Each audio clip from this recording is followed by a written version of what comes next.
What's up, guys? Alpine Gremlin again here with some more World of Tanks. Now, I know that you guys have been...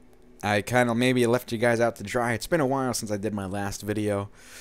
About 2 weeks or maybe more. I don't remember, but I've been dealing with finals and all that. I've been having to study, and to be honest, I've just been taking a break from World of Tanks, which is, I guess, the beauty of not having an actual schedule. I like to just, doing this for fun, because if I do need to take a break, which I really have been needing a break from this game, then I have the liberty to do that. People like Quickie Baby and Jingles, well, they've got to put out videos according to their schedule. It doesn't matter if they hate World of Tanks or not that week, because they have a subscriber base that expects those videos out. But doing this for fun, it's really up to my own schedule. So if I feel like I'm not having fun in the game, then I stop. But yeah, so I might continue that break a little longer, but I still want to get this video to you guys because I think you've been waiting long enough. So, excuse me, we're taking a look at the T25 AT. This is the Tier 7 American tank destroyer. It is one of the two American Tier 7 tank destroyers, the other one being the turreted alternative, the T25-2. Obviously, the T25 AT does not get as much attention as the T25-2 because the T25-2 is regarded as one of the worst TDs in the game. 90mm gun at Tier 7 with a slow turret traverse and absolutely no armor, and you're not even that fast. That kind of gets some bad rap, but a lot of people don't really pay attention to this thing, which in my opinion is a great little tank destroyer. It has a much better armament. It's got the 105mm. In fact, that's the 105mm. It's the AT variant of the T32's 105mm, which, if you remember in my T32 video, that 105mm gun at Tier 8 really isn't that good compared to its compatriots. But here at Tier 7 and mounted on a tank destroyer, you've got a much higher rate of fire, 6.59, as compared to, I'm not sure the exact number, but you get your rate of fire on this thing is a little over 7 seconds, as compared to the T32, which is closer to 9 or 10 seconds, if I'm correct. Average penetration and damage is still the same. At Tier 7, 198 pen is a much more acceptable number than at Tier 8. Its accuracy is still is definitely a weak point, 0.38 accuracy, but the aiming time is so much better than the T32's, if I recall. 1.7 second aiming time means you can acquire targets relatively quickly, and since you don't have a turret, you need that ability, because if you don't, you're just going to be sitting there aiming, because obviously if you don't have a turret, you're going to have to move the hull to get the gun to bear on targets, and a good aiming time is really crucial for non-turreted TDs. It's mounted on the T20's chassis, the Tier 7 American medium, so it's definitely pretty fast and maneuverable. 56 kilometers an hour with a 30 degree per second traverse speed, coupled with a relatively low profile, means that you can definitely get around the flank quickly and with hopefully not being detected, because this thing does have a relatively good camo value. The worst thing about this tank, and really the only negative thing in my opinion, is definitely the armor. 88mm of frontal armor, that's not going to do much. It's sloped, but it's still not going to save you unless they hit the mantlet area, in which case that will generally save you, and it will bounce shots unless you give them a weird angle here and they bounces off here or something. But in general, do not rely on this frontal armor. It will really only protect you from lower tiered opponents, and even then, if they know where to shoot, they'll shoot you right here in this cupola weak point, and low tier guns can get through that. So that is a weak point.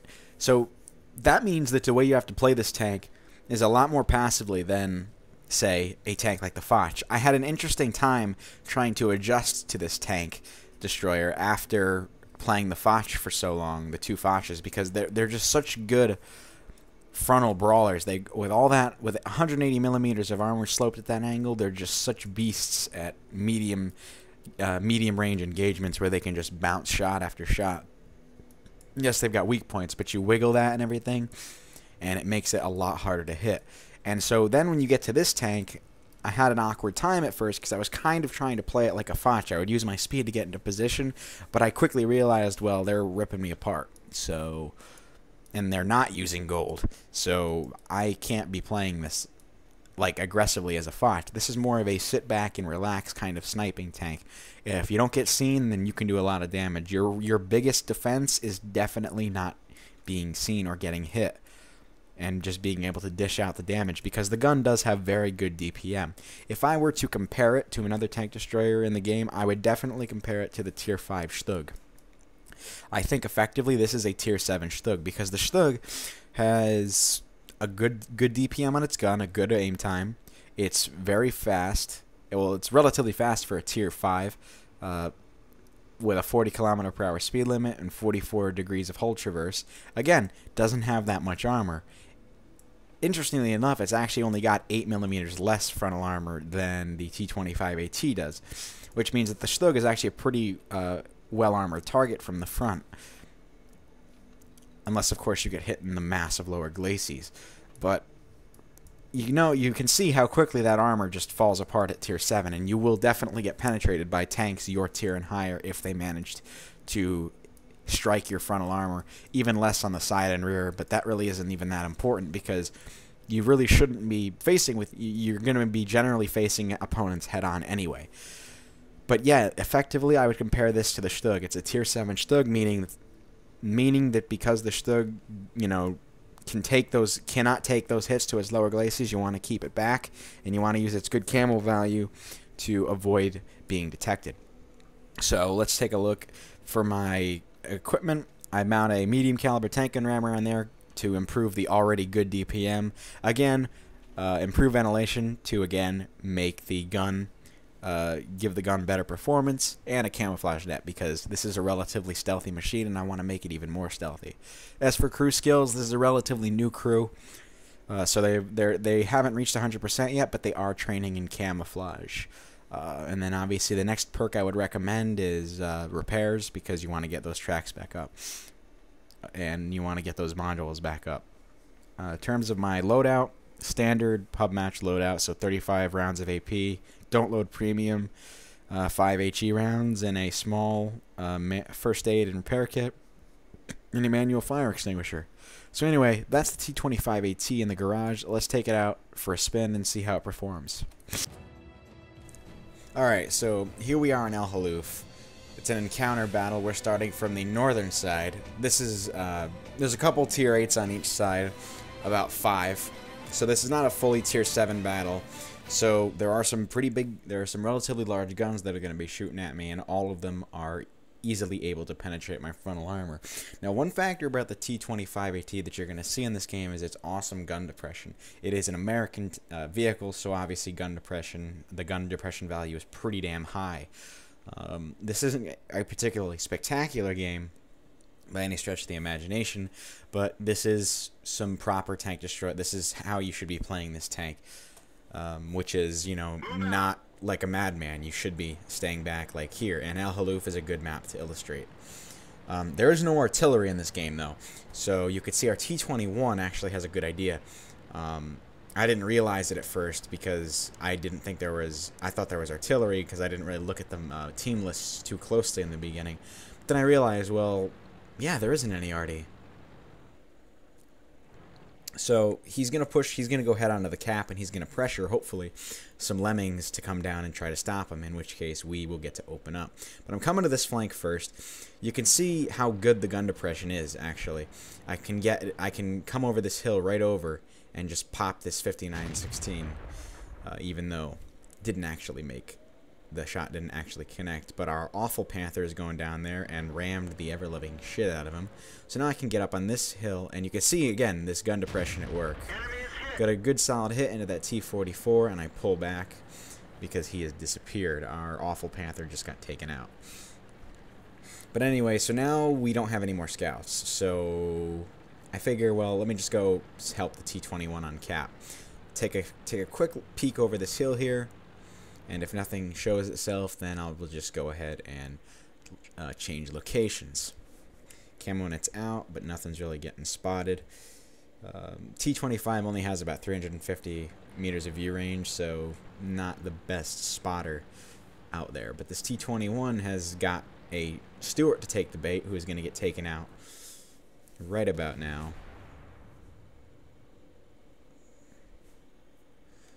Or not. There he goes. All right. So good job. The T21, what he's doing is he's really pressuring these guys to send people down there to stop him, because if they don't get him off the cap in 4 minutes and without artillery to actually splash damage him, they are under a lot of pressure now.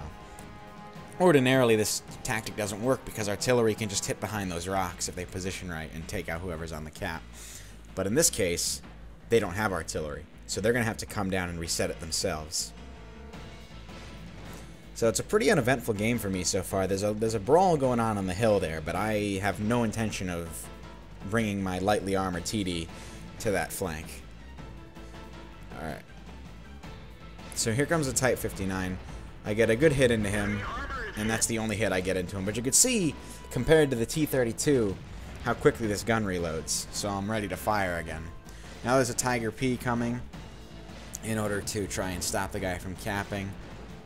Unfortunately, our team is not able to save the T21, and he does get taken out by this Tiger P here.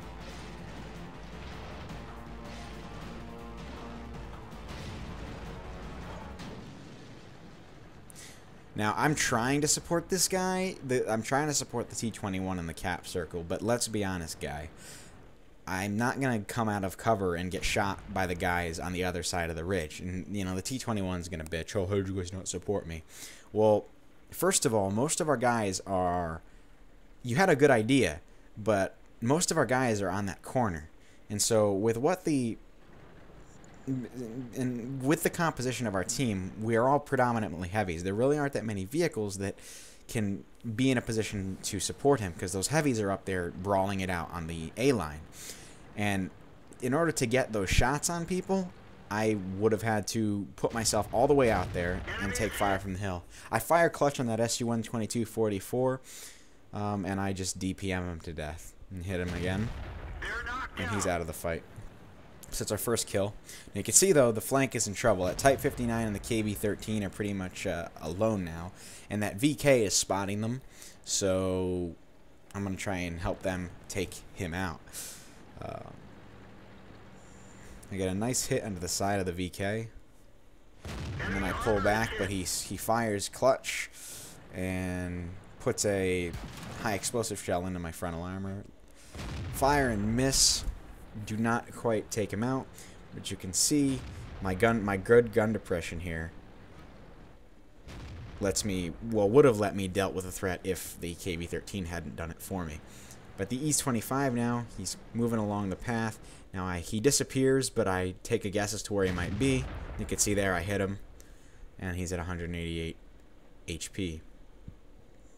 And the Type 59 is not having any of his shit, but a Panther hits me, but you can see within a couple seconds of him shooting me, I was able to acquire him as a target, aim in, and fire and take him out. So the Panther's down. There's our second kill. Type 59 just dispatched the E25, but he's taking a lot of damage. So what I'm going to do is I'm going to reposition myself, because the Type 59 is going up the hill over there. So I'm going to position myself to where I can cover him more effectively, because I really cannot see. I don't really have that many shots on people that he spots from here. So I'm going to move up to the ridge line a little bit further ahead. Again, that's a good position. It allows me to use my gun depression to my advantage. It allows me to peek the hill. So we know that there's an AMX 5100 over there. And I don't want to leave the Type 59 out to dry, because he's done a good job supporting the flank so far. So I'm going to move up, get into position, and prepare to give some supporting fire. Now, there isn't a whole lot of cover here, so I cannot really use bushes in order to conceal myself, so I'm going to lose that camouflage bonus. There's the AMX 5100. Now, he sees me. I see him. I back off. Now, the Type 59, you can see, is flanking around the rear there. The KB-13 is going to go right up in his face in order to keep him busy. And then you can see that he fires. I know I got a couple seconds, but he hits me again. And after taking that hit, which actually looks like it hit me right alongside the mantlet. Looks like it bounced off the part of the mantlet and then went in to the regular armor. Maybe it was the one below me. Either way, I know he can hit my hull there, so I'm not interested in trading any more shots with an auto-loading French heavy tank that's a tier higher than me. So I'm going to wait for the Type 59 to pull off the flanking maneuver. And I get up on this rise here because that will give me a better overview of the AMX. I can see him moving in there. Stick his turret out just a little bit. I'm able to snipe it. Hit him for 352 damage. Now he's in trouble. He's got a Type 59 breathing down his neck. He's got a KV-13 to his front, and he's got a T25 AT providing supporting fire for them both. So now he's got to make a choice, and he's got to make it fast. And nope, he's got hit by the Type 59. He comes around the corner after he takes another hit from the Type 59 here. Right there, he drives out, and I snipe him as he comes out of cover. So there's a third kill. Now again, this is the kind of way you got to play this tank effectively. You can't really be in the thick of it too much because you will not last. And so and this game really isn't the most. This is definitely not the most spectacular game ever, but it does illustrate what this thing is good for, which is long distance supporting fire. So there's a T-44 coming up the hill there, trying to flank our heavies. I'm trying to get into position, but you can see how rapidly this thing can reposition and provide supporting fire. So I acquire him, get a good solid hit there, and our T-32 takes him out. So now I'm moving on. There's only 3 enemies left. They're all grouped up. They're all grouped up around here, and the T-32 is here. Love and the Tiger 2 are trying to provide some covering fire for him, but we're going to flank around here in a second, so these guys are pretty much done.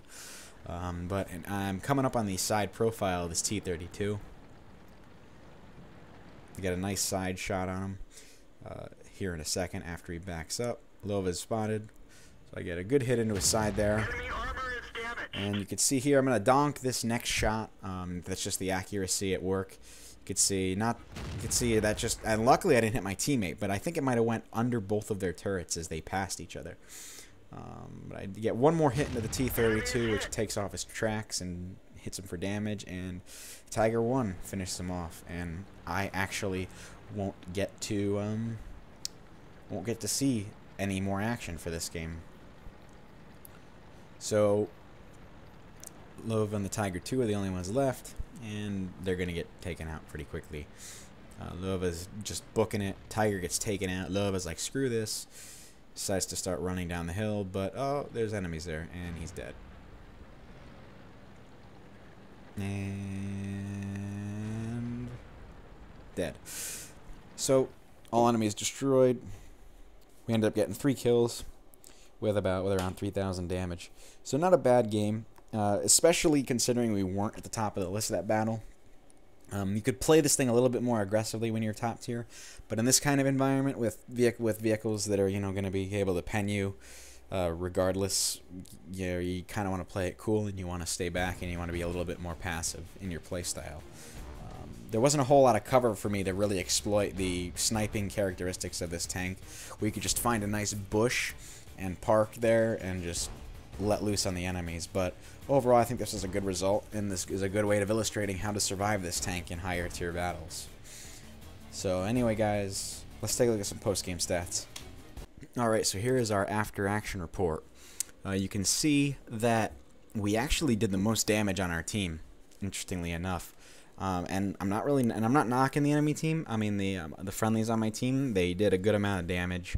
2,000, around about almost 3,000 for the Type 59, 2,000 for the IS-3, and 2,000 for the T-32. T-28 prototype could have done a little bit more, and the T-34 definitely could have done a lot more. But overall, the damage was spread out pretty evenly between our heavies that were doing some good teamwork on that hill there. They held it out. They held the A-line pretty well, which allowed me to get in my damage. 3,455. No battle hero awards, but we did hit 13 out of 16 shots fired, 13 of those penned.